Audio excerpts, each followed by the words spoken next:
Hey everyone, it's Lauren, and today we are talking about 10,000 Skies Above You by Claudia Gray. Now, this is the second book in her Firebird trilogy. If you want to read my review on the first book, you can check out the link in the description to the full review out on my blog. And let me tell you, I was so excited to listen to this book. I had a road trip a couple weeks ago. I was driving out to Delaware to visit one of my best friends. So I thought, okay, 10-hour road trip, audiobook that's just a little bit longer than that, let's go. And this audiobook was a saving grace of that road trip, mostly because I got stuck because of a flash flood in Pennsylvania, but I had this book even while I was sitting there for 2 hours. I was good. So let's get down to talking about this book. Now, I'm going to presume that you've already read 1,000 Pieces of You, so this will contain some spoilers of that book, but we're going to try to keep it as spoiler-free as possible about 10,000 Skies Above You. In 10,000 Skies Above You, you start out by finding out that Marguerite and Paul have been jumping into different dimensions and exploring, and then all of a sudden you find out that Theo is really sick. And at first they don't know why, but they quickly figure it out. It's because of all the night thief that other Theo was pumping into his body in the last book in order to keep him in dominance over the Theo of that dimension.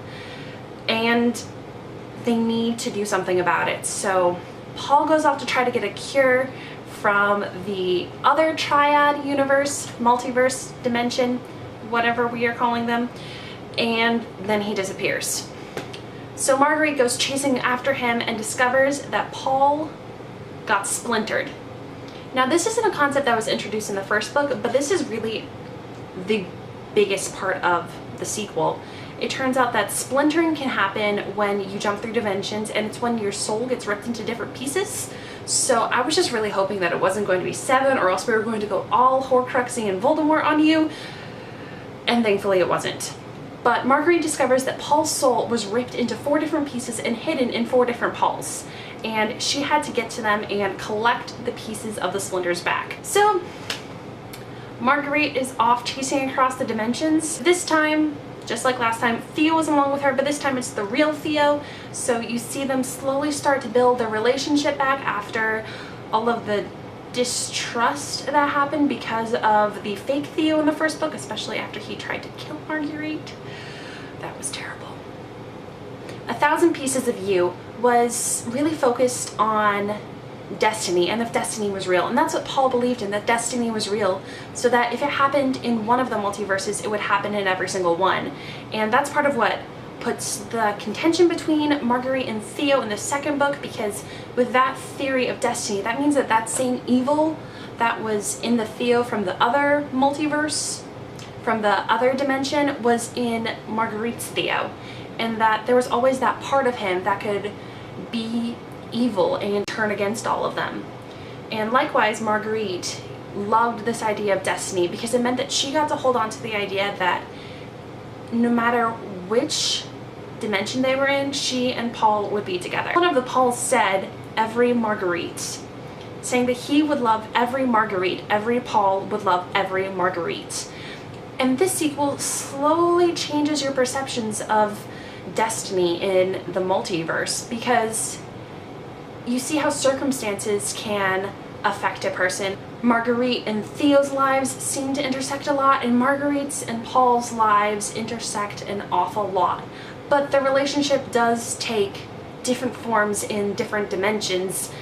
Well, let's just say that Marguerite is really wrestling with this idea of destiny, and then once Paul comes back into the picture, he's also wrestling with the idea of destiny, and if one version of him could do terrible things, that means that all versions of him are capable of that, and they're trying to figure out how to make that work within the relationship and what that means for them in the future.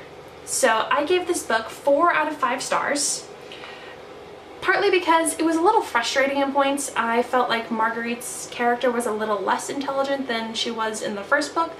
There were sections where I found myself yelling at my car and at Marguerite as I was driving, on my road trip because I could not believe that she was saying some of these things or reacting in this way, or that she just didn't get it.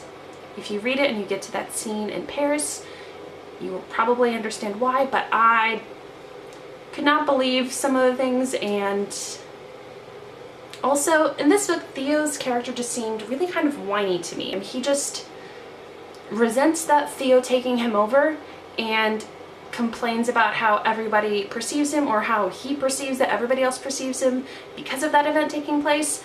But you don't really get to know more about his dreams or what his hopes are or anything about his life other than he cares about Marguerite, which granted is important, but I'd want to know more about Theo. So 4 out of 5 stars for 10,000 Skies Above You. I cannot wait for the third book to come out. It comes out November 1st of this year, and I am super excited for it. I cannot wait to find out what happens to them next. I know that Triad is involved and there are more dimensions, and oh my goodness, how this book ended. I can't wait to read the next book. So my questions for you: have you read 1,000 Pieces of You or 10,000 Skies Above You? If so, let me know down below in the comments what you thought of them, what your favorite parts of them were, if there was anything that frustrated you so much that you were yelling at your book or the audiobook or your car or anything else. So don't forget to like this video and hit subscribe on my channel, and I'll see you next time.